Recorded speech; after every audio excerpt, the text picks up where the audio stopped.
सुलक्षणा शर्मा जी, दिल्ली से। गुरुदेव भगवान की जय। गुरुदेव, आपके चरणों में मेरा कोटि कोटि प्रणाम। महाराज जी, 2 साल हो गए आपकी शरण में आए। कुछ समय से जीवन में कभी दुख या प्रतिकूल परिस्थिति आती है तो सबसे पहले भाव यही आता है कि मेरी श्री जी मेरे लिए कुछ अच्छा विधान करने वाली है। महाराज जी, अब तो जीवन में बहुत अनुकूलता है, जिस चीज की चाह भी नहीं थी वो भी पूरी हो रही है।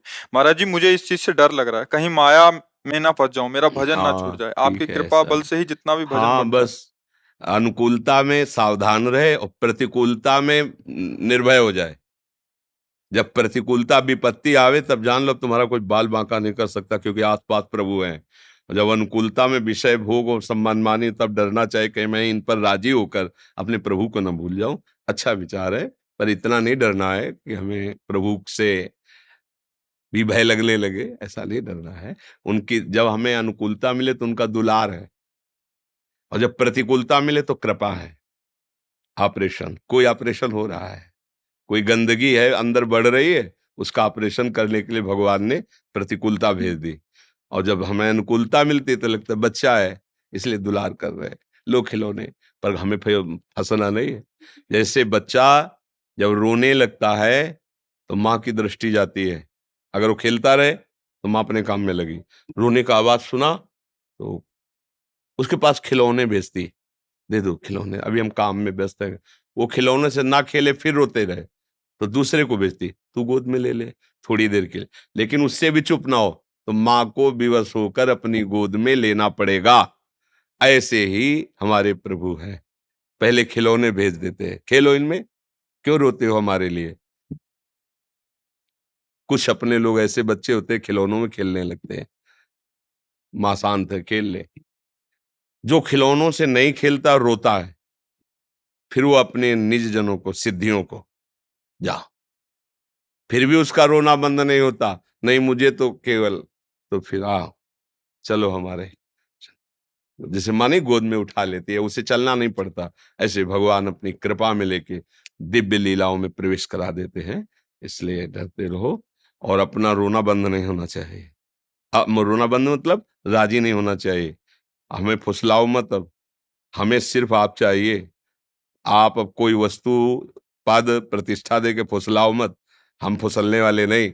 हमको तो अब आप चाहिए, आप चाहिए। भक्त का दृढ़ निश्चय होगा ना, तो ये ना अनुकूलता फंसा पाएगी, ना प्रतिकूलता निराश कर पाएगी, और वो आगे बढ़ जाएगा जी। राधा वल्लभ श्री हरिवंश। महाराज जी, सांख्य योग क्या है? क्या सांख्य योग से ही कर्म योग बनता है? कपिल देव भगवान ने सांख्य योग का वर्णन देवती जी को किया है।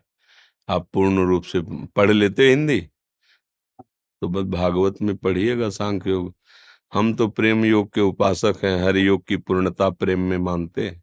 ऐसा नहीं कि किसी योग से अछूते रह गए हो, संन्यास मार्ग से रहे। अब हमारी रुचि नहीं रहेगी, हमारी रुचि है राधा राधा बोलो, भगवान नाम जप करो, अपनी इंद्रियों को विषयों से हटाओ। जो भी योग करना है वो अपने आप श्री कृष्ण करा देंगे। एक श्लोक का अर्थ समझ लो, सब योगों का योग है। तेषां शतत युक्तानां भजतां प्रीतिपूर्वकं ददामि बुद्धि योगम तम येन माम उपयांति ते। जो निरंतर मेरा भजन करता है मैं उसे बुद्धि योग प्रदान कर देता हूं। इस गणना से क्या होगा भाई, 5 ज्ञानेंद्री, 5 कर्मेंद्री, पंच तन्मात्रा, अंतःकरण, चतुष्टय, कितने हुए? 5 ज्ञानेंद्री, 5 कर्मेंद्री, पंच शब्द तन्मात्रा, अंतःकरण, चतुष्टय, कितने हुए? 15 और 4, हाँ 19। इसके बाद त्रिगुणात्मिका माया, कितने हुए? 3 और जोड़ो। हाँ, ऐसे जो अलग अलग तत्वों की संख्या का वर्णन किया गया है योगों में, इसके चिंतन से हमें क्या मिलना है? हम तो सीधे बोलेंगे श्री हरिवंश, श्री हरिवंश, राधा वल्लभ श्री हरिवंश, राधा राधा राधा, सीधे परम तत्व, सबके तत्वों के तत्व श्री कृष्ण, और श्री कृष्ण का भी परम तत्व किशोरी जी, राधा राधा राधा। हमें चलना है प्रेम, प्रेम मार्ग में। अगर हमारे पास आए हो तो जैसे मिठाई की दुकान में जाए तो फिर मिठाई की ही बात होगी, समझ रहे हो ना। तो आए कहाँ हो? वृंदावन। ये कौन सी भूमि है? प्रेम भूमि। हमें करना क्या है? यहाँ प्रेम प्राप्त करना है। ज्ञान, अज्ञान, जोग कुजोग जो भगवत प्रेम न पैदा कर पावे, गोस्वामी जी कह रहे हैं, जोग कुजोग ज्ञान अज्ञानु जहां नहीं राम प्रेम प्रधानु, सो सब धर्म कर्म जर जाऊ जहां न राम पद पंकज भाव। हमारी अब निष्ठा नहीं रह गई। हमारी निष्ठा है जैसे भी हम हैं, किशोरी जी के हैं, राधा राधा राधा राधा राधा, खूब नाम जप करो, बहादुरी इसी में है। तत्व जान लिया, पंचभूत पंच तन मात्रा, पंच ज्ञान इंद्रियां, पंच कर्मेंद्रियां, अंतःकरण चतुष्टय, 24 तत्व, इन्हीं का अलग अलग विभाग करके 3 गुण 27 तत्व, इन्हीं को कम ज्यादा करके सब शास्त्रों में वर्णन किया गया है। किलोमीटर गिनने से लक्ष्य की प्राप्ति नहीं हो जाती, चलने से लक्ष्य की प्राप्ति। ये सब किलोमीटर हैं ना। लक्ष्य की प्राप्ति कैसे होगी? जैसा भी हूं हे नाथ आपकी शरण में हूं, राधा राधा राधा राधा, तो ददाम बुद्धि योगम तम येन माम उपयांति ते। भगवान कह रहे मैं उसे बुद्धि योग प्रदान कर देता हूं, अर्थात मैं उसकी बुद्धि में विराजमान हो जाता हूं। विशुद्ध ज्ञान विशुद्ध बोध, सब तत्वों के परम तत्व श्री कृष्ण है, हम उनके अंश हैं। हमारा कर्तव्य है तरंग नाम मिटाकर समुद्र हो जाना। तरंग वायु विकार है, मिट गई समुद्र हो गए। हमारा जीवत्व देह भाव को लेके है, हम भगवत भाव में पहुंचे तो हमारा सच्चा योग हो जाएगा, चाहे ज्ञान योग, चाहे कर्म योग, चाहे सांख्य योग, चाहे भक्ति योग, जो भी है। कर्मयोग जो भी कार्य कर रहे हैं प्रभु की प्रसन्नता के लिए कर रहे हैं, प्रभु की आज्ञा के लिए कर रहे हैं। ज्ञान उसको जो अष्टांग योग, अपनी इंद्रियों को वश में करके मन का निग्रह करके श्वासों को शासन में लेके प्राणायाम और चित्त वृत्ति का निरोध करके परमात्मा ध्यान में लगा देना, तो सब आत्माओं के आत्मा परमात्मा श्री कृष्ण है। अर्थात श्री कृष्ण के चिंतन में सबका सार एकमात्र प्रभु का भजन है। भजन नहीं तो सब कंठस्थ कर लो, सांख्य योग, ज्ञान योग, कर्म योग, भक्ति योग, सब कंठस्थ कर लो, सबका प्रवचन कर लो, हाथ में कुछ नहीं लगेगा अंतिम समय में। हमारे यहाँ सेवक जी कह रहे हैं, हानि हरिवंश के नाम अंतर परे, लाभ हरिवंश चेतवानी। अगर नाम जब तुम्हारा नहीं चल रहा है तो हरिवंश नाम हीन खीन दीन देखिए सदा, कहा भयो बहुज्ञ होए पुराण वेद पढ़हि, कहा भयो किए कर्म में यज्ञ दान देत देत, फलन पाए उच्च उच्च देवलोक चढ़हि, पर्यो प्रवाह काल के कदापि छूटी है नहीं, श्री व्यासनंद नाम जो प्रतीति। अगर नाम जब नहीं चल रहा तो विश्वास करो काल के प्रवाह से तुम्हें योग का ज्ञान मुक्त नहीं कर सकता। बड़े बड़े योगियों के योगेंद्र मुनीन्द्र सनकादि शिवादि, हरिशरणम सनकादि, भगवान शिव रात दिन नाम जप। भैया हमें किलोमीटर नहीं गिनना है, हमें लक्ष्य में पहुंचना है, और लक्ष्य में पहुंचना होता है चिंतन सुमिरन। अनन्यस चिंतयन्तो माम, भगवान कह रहे हैं भगवान का चिंतन करो। सब तत्वों के सब तत्व हैं, सबका विभाग करके वहीं पहुंचाया जाता है। काहे कुछ पचड़े में पड़ते हो, आओ सीधे आओ, हे नाथ मैं जैसा हूं आपका हूं, वह राधा वल्लभ श्री हरिवंश, राधा राधा राधा राधा पहुंच। ज्यादा बुद्धि लगानी है तो काशी चले जाओ, वेदांत दर्शन में अपने आप बुद्धि थक के बैठ जाएगी। इतने ग्रंथ हैं, इतना उनका व्याख्या है, छांदोग्य उपनिषद पढ़ के देखना, ऐसे कांप जाओगे कि वो बुद्धि को, जो बहुत बुद्धिमान होते हैं ना, दौड़ने के लिए वेदांत है, और जो दिलवाल होते हैं ये मार्ग है। ये वृंदावन का मार्ग हृदय वाला मार्ग है, दिल वाला मार्ग है। यहाँ दिमाग बंद हो जाता है, या हृदय से राधा राधा श्यामाजू श्यामाजू, मुझ अधम को स्वीकार कर लो, जैसा भी हो। भैया इस मार्ग में अब समय नहीं रह गया है कि तुम ज्ञान विज्ञान के द्वारा अपनी स्वरूप अनुभूति करो। अब तो कृपा के द्वारा, वैसे कहीं भी मिला है तो मोक्ष मूलम गुरु कृपा, हरिवंश कृपा, हरिवंश कृपा शब्द का ही अनुभव हुआ है। मुझे लगता है कि अवस्था भी आपकी ज्यादा, खूब नाम जप करो, नाम जप। हमारी बात मान लो, सब योगों का योग है, तेसाम सतत युक्ता नाम भजताम प्रीति पूर्वकम, भगवान का आदेश है। जो सतत प्रीति पूर्वक मेरा भजन करता है, अगर योग ही चाहिए तो ददामि बुद्धि योगम तम, मैं योग प्रदान करूंगा, जो चाहिए जो चाहिए हो।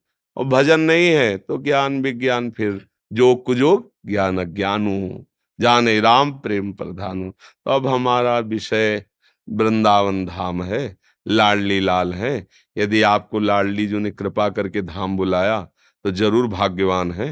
तो अब भाग्य को अपने इसी रंग में रंगिए, राधा राधा राधा, या जो भी नाम प्रिय हो, खूब नाम जप करो, भगवान की शरण में रहो, जीवन पार हो जाएगा। समझ रहे ना जी। पुष्पेंद्र सैनी जी मुंबई से। राधा वल्लभ श्री हरि। गुरुदेव भगवान आपके चरणों में कोटि कोटि दंडवत प्रणाम। गुरुदेव भगवान, मैं बाबा परमाणु अनुष्ठान केंद्र में कार्यरत हूँ। महाराज जी, मेरे 2 बच्चे हैं। महाराज जी, क्या मेरे बच्चों के प्रति मेरा प्रेम भगवत मार्ग में बाधा बन सकता है? मेरी बेटी में श्री जी को देखता हूँ, मुझे ऐसा प्रतीत होता है मानो श्री जी ही स्वयं मुझे मार्ग बस दिखा बस काम हो गया, इतने देखना पक्की बात है कि मेरे प्रभु ही मेरे बच्चों के रूप में है, मेरे परिवार के रूप में है, तो औरों के रूप में भी वही है, सब जगह ना। बस बस अगर इतनी धारा अंदर पकड़े रहोगे और नाम जब चलता रहेगा तो ये धारा परिपक्व होती रहे। नाम जब नहीं चलेगा ना तो फिर ऐसी इस लीलाएं होंगी कि आपको लगेगा प्रभु नहीं हो सकते, ऐसे प्रभु नहीं हो सकते। नहीं, नाम जब चल रहा है, हृदय पवित्र है, भावना बनती रहेगी। ऐसी भावना करना, क्योंकि हम प्यार तो करते हैं अपने बच्चों से, बस हमारा प्यार शाश्वत हो जाए, अभी विनाशी है। शाश्वत भगवान का उसमें भाव कर लेना, फिर बढ़िया रहेगा। मेरे प्रभु ही बाल रूप से हैं, या मेरे प्रभु ही किशोर रूप से हैं, या मेरे प्रभु ही जन जन के रूप में। ये बहुत बड़ी सिद्ध दृष्टि है, कोई साधारण बात थोड़ी। इसी का अभ्यास करते रहो और नाम जप करते रहो, ठीक है। जैसे पत्नी ये है, तो पारिवारिक कल्याण के लिए मोह, कहीं मोह मुझे फंसा तो नहीं सकता? मतलब मेरा ये डर बार-बार बनाता है। डरना चाहिए, दलदल है सामने तो डरना चाहिए। ऊपर से पपड़ी और नीचे पैर रखा तो धंस जाओगे। अगर डरोगे तो सहारा लेके चलोगे, और जिसका तुम सहारे की बात करते हो इतना बलवान है कि फिर कोई दलदल फंसा ले सकता। इसलिए निर्भय भी रहो और डरते भी रहो, दोनों बात। इतना न निर्भय हो जाओ कि मनमानी आचरण करने लगो, और इतना न डरो कि भगवान का भजन भी छूट जाए। दोनों बातें इसलिए कह रहे कि आचार्यों की बात भी यही है कि ये डर ही डर हरिवंश हित, जिनो भ्रमय गुण। डरते रहो कहीं माया में फंस न जाए, और निर्भय रहो कि अगर फंसाने वाली कोई बात आएगी तो मेरे प्रभु है ना, मुझे बचा लेंगे। करो सदा तिनके रखवारी, जिम बालक राखे मातारी। बढ़िया है, तुम्हारी बुद्धि पवित्र हो रही है, भगवान की कृपा है, सही मार्ग है, ठीक है। डॉक्टर हिमांशु जी कानपुर से। राधा वल्लभ श्री हरि। गुरुदेव आपके चरणों में कोटि कोटि प्रणाम। गुरुजी, मैं श्री जी की कृपा से चिकित्सक हूँ। आपके आदेशानुसार प्रत्येक मरीज में भगवत भाव व प्रभु की सेवा मानकर यथासंभव काम कर्म करने की प्रयत्नरत हूँ। व्यस्तता के कारण अपने एक कान में हेडफोन लगाकर 7-8 घंटे राधा वल्लभ श्री हरिवंश आपके मुखवाणी द्वारा सुनता हूँ व स्मरण करता हूँ। मुंह से बोलकर नाम जप नहीं करता हूँ। नाम स्मरण और स्मरण से प्रियाजू और लालजू की प्राप्ति हो जाएगी? उसी से ही होती है। सब साधनों का आंतरिक फल है अखंड स्मृति प्राप्त हो जाना। यश स्मरण मात्रेण जन्म संसार बंधनात् विमुच्यते, नमस्तस्मै विष्णवे प्रभु विष्णवे। जिनका अखंड स्मरण जीव को जन्म मरण के बंधन से मुक्त कर देता, विमुच्यते नमस्तस्मै, ऐसे प्रभु को नमस्कार है। स्मरण ये बहुत बड़ा फल है साधना का। जब भगवत स्मरण एक तार चलने लगे, चाहे वो श्रवणेन्द्रिय से, चाहे वो नेत्रेंद्रिय से पढ़कर, या हस्तेंद्रिय से क्रियाएं करके, किसी भी इंद्रिय के संयोग से हमारा स्मरण का तार चलता रहे। जैसे उसे प्रगट में लीला गायन करना, लीला श्रवण करना, भगवत चरित्रों का गायन करके उसका भाव से चिंतन करना, श्री जी की सेवा करना, सब में भगवत भाव, ये सब एक ही है भजन का स्वरूप। ये सब इसी से तो भगवत प्राप्ति होती है। हाँ, निश्चिंत और धैर्य पूर्वक चलते रहिए, बस कोई अधर्माचरण न बनने पावे, क्योंकि अधर्माचरण बनेगा तो अंतराय आ जाएगा। फिर मंगल में आप खुद आनंद का अनुभव करने लगे। रोज का रोज साबुन लग रहा है, बुद्धि पवित्र हो रही है, निखार आ जाएगा। शुद्ध ज्ञान हुआ कि भक्ति रसमयी हो गई। अशुद्ध ज्ञान से ही तो संसार प्रिय लगता है। ज्ञान तो है सबको, पर अशुद्ध है, अपवित्र है, काम में नहीं आ रहा। शुद्ध ज्ञान हो जाए तो निर्णय किया ये गलत है, गलत है तो गलत, अब नहीं करना। निर्णय हो गया तो फिर कैसे? अब वो निर्णय कर रहा है कि गलत है पर वही कर रहा है, क्योंकि अभी ज्ञान में दम नहीं आया है। जब आप सतमार्ग में नाम जप करते हुए भगवत भावना से, तो आपका ज्ञान बलवान हो जाएगा। जो आप निर्णय करेंगे उसी पे मन और इंद्रियों को चलाएंगे। बहुत अच्छा है, आप ऐसे लगे रहिए। आचार्य संदीप चौबे जी रायपुर से। जय श्री हरि। श्री हरिवंश। महाराज जी आपके चरणों में कोटि कोटि प्रणाम। महाराज जी मातृ पितृ ऋण से उऋण होने का मार्ग क्या है? यदि कोई ब्रह्मचारी है वो उऋण कैसे होगा? एकादशी स्कंद भागवत में पढ़ के देखो, भगवान श्री कृष्णचंद्र जी कहते हैं, जो मेरी शरणागति लेकर अनन्य भाव से मेरा भजन करता है वो सब ऋणों से मुक्त हो जाता है। गुरु ऋण, ऋषि ऋण, पितृ ऋण, मातृ ऋण, देव ऋण, सब ऋणों से मुक्त हो जाता है। श्री भगवान की प्राप्ति ही पूर्णता है।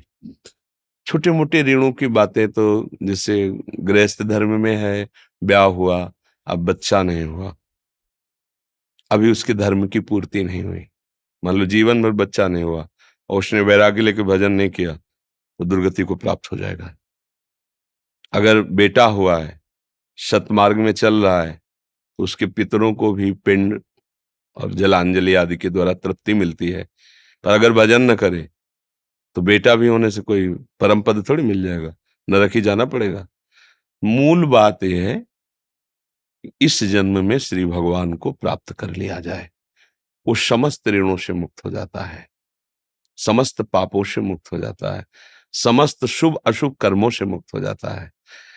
पर शास्त्रीय विधान के अनुसार है कि जिस गृहस्थी में रहकर यदि संतानोत्पत्ति नहीं हुई तो पुत नाम के नरक की उसको प्राप्ति होती है, उसके पितर नरकवासी बनते हैं शास्त्रीय विधान के अनुसार। और भागवतिक विधान ऐसा है जो पूर्ण मंगल कर देता है, सब अपराध क्षमा हो जाते हैं, सब कमियां पूर्ण हो जाती हैं। श्री गोकर्ण जी ने एक श्लोक में उपदेश किया कि जीवन का परम लक्ष्य क्या है। धर्मम भजस्व सततम त्यज लोक धर्मान सेवन सदा साधु पुरुषं जहि काम तृष्णाम अन्यस्य दोष गुण चिंतन मास मुक्त्वा सेवा कथा रस मोह नितराम पिबत्वम। पुत्र प्राप्ति के लिए बहुत प्रयास किया आत्मदेव ने, तब किसी सन्यासी महात्मा के तप के फलस्वरूप उनको फल मिला। फल उन्होंने अपनी पत्नी को खवाने की चेष्टा की पर उसने नहीं खाया, वो गाय को खवा दिया।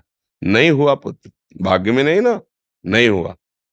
अपनी बहन से ले लिया, उसका नाम धुंधकारी हुआ और वो गोकर्ण जी हुए। अब वो अत्याचार बहन के पुत्र ने शुरू किया, धुंधकारी ने। मां तो मरी गई कुआं में कूद के, घोर राक्षसी स्वभाव, शराब पीना, मारना, काटना, बेविचार। अब ये विद्वान ब्राह्मण थे, इन्होंने गोकर्ण जी से पूछा कि बेटा अब मेरे जीवन का परम लाभ क्या है, कैसे, अब क्या होगा, जीवन तो व्यर्थ चला गया। तब उनका धर्मम भजस्व सततम, सदैव धर्म का ही भजन करना चाहिए। तो उनका वो तो था, बोले नहीं, त्यज लोक धर्मान, अभी तक तुम लोक धर्म में थे, हम बात जो कर रहे हैं वो भागवत धर्म की कह रहे हैं। धर्मम भजस्व सततम त्यज लोक धर्मान, जिसे भगवान भी कह रहे हैं, सर्वधर्मान परित्यज्य मामेकम शरणम व्रज, यह है भागवत धर्म। धर्मम भजस्व सततम त्यज लोक धर्म सेवन सदा साधु पुरुषन। ये भागवत धर्म मिलता कहाँ है, कैसे इसका परिचय मिलेगा, कैसे हम इस पर चल पाएंगे? तो बोले सदैव संतों के सानिध्य सेवा से भागवत धर्म की प्राप्ति होती है। संत समागम से ही भागवत धर्म का हृदय में प्रादुर्भाव होता है, क्योंकि भगवान के प्रति प्रियता, शरणागति, भजन के प्रति प्रियता, निंदनीय कार्यों का त्याग, जब हम रोज सत्संग सुनते हैं ना तो ये अपने आप होने लगता है, प्रभाव बढ़ता है।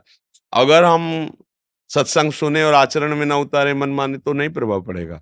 वो जो सुना उसका मनन करे, उसे आचरण। तो सेवन साधु पुरुषों की सेवा, सेवा का मतलब दो भाव होते हैं, एक आज्ञा पालन करना और एक उनकी रुचि में रुचि मिलाना। आज्ञा पालन, जो उन्होंने कह दिया उस पर कोई भी हमें तर्क नहीं करना, आज्ञा शमन सुसाप सेवा। और दूसरा वो जो उनकी रुचि क्या है, उनकी रुचि देखना, मनोनुकूल चलना उनके, ये सेवा का स्वरूप यही है। हाथ पैर दबा दिया, मनोनुकूल नहीं हो, आज्ञा पालन है, वो सेवा नहीं मानी जाती। और साधु पुरुषों की सेवा में जो बाधा पहुंचा देती है वो कामना और तृष्णा है। जही काम तृष्णाम, कामना भोगों की, भोगों की भोगे हुई वृत्ति, जो तृष्णा पुनर्भोग भोगने की, अगर ये वृत्ति बढ़ती गई तो साधु संग नहीं टिक पाओगे, भाग जाओगे। तो जय काम तृष्णाम, कामना और तृष्णा का त्याग कर सदा साधु पुरुषों की सेवा करने से, आज्ञा में रहने से भागवत धर्म का प्रादुर्भाव होता है, लोक धर्म का त्याग हो जाता है। अब भागवत धर्म में चलने पर सावधानी क्या है? अन्यस्य दोष गुण चिंतन मासु मुक्त्वा, किसी दूसरे के ना गुणों की बात करो ना दोषों की बात करो। तात सुनो मायाकृत गुण और दोष अनेक, गुण या उभय न देखी, देखी सो अविवेक। न किसी के गुण न किसी के दोष, तो क्या देखना है? भगवत भाव। गुण दोष मायाकृत हैं, कोई ऐसा नहीं है जिसमें गुण ही गुण हो, कोई ऐसा नहीं जिसमें दोष ही दोष हो। गुण दोष की मिलावट से ही रचना बनी हुई है, पाप पुण्य की मिलावट से ही शरीर की रचना है। तो हो सकता है कोई दोष प्रकट हो जाए किसी में भी, कभी भी। इसलिए ना तो किसी के गुणों की वंदना करनी, ना दोषों की निंदा करनी, सब में भगवत भाव। अन्यस्य दोष गुण चिंतन मासु मुक्त्वा, और जीवन कैसे व्यतीत करना है? सेवा कथा रसमहो नितराम पिबत्वम, भगवन नाम, भगवत लीला का गायन, भगवत लीला का श्रवण, भगवत सेवा, इसी रस में डूबना, यही जीवन का परम फल है। कोई ऋण नहीं बकाया रह जाएगा, सब ऋणों से मुक्त हो जाएगा जी।